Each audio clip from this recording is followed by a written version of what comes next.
Nasunog ang isang bodega sa Giginto, Bulacan kagabi.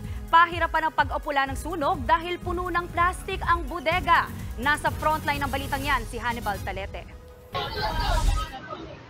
Nabalot na makapal na usok ang warehouse na ito sa Barangay Tiaong sa Giginto, Bulacan. Mag-aalas 6 kagabi nang sumiklab ang sunog sa bodega. Mabilis lumaki ang apoy dahil bukod sa puno ng plastik, malakas din ang hangin sa lugar. Tatlong warehouse po ang nadamay. Bali, ang may-ari nung isa plastic, dalawang warehouse, nadamay lang po isang warehouse na ang laman ay mga diaper. Pahirapan na pag-apula sa sunog. Wala kasing malapit na pagkukunan ng supply ng tubig. Naging dagdag pasakit pa sa mga bumbero ang nakakasulasok na amoy ng sunog na plastic. Medyo maapoy talaga ang malalaki yung apoy. Kaya hindi natin ma-penetrate kanina sa loob. Kaya sa labas lang tayo nagbuga ng apoy, nagbugay ng tubig.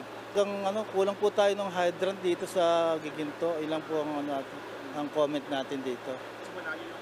Malayo po.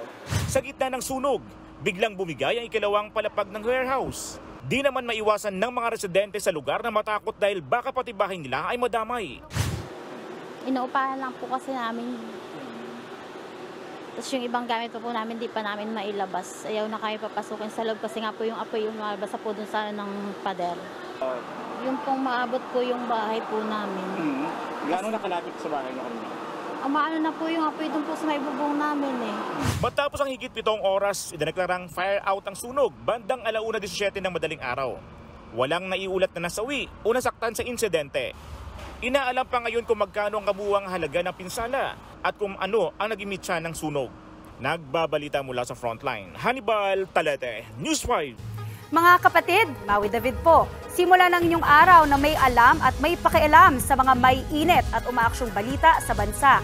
Para maging una sa balitaan, mag-subscribe at mag-follow sa social media pages ng News 5.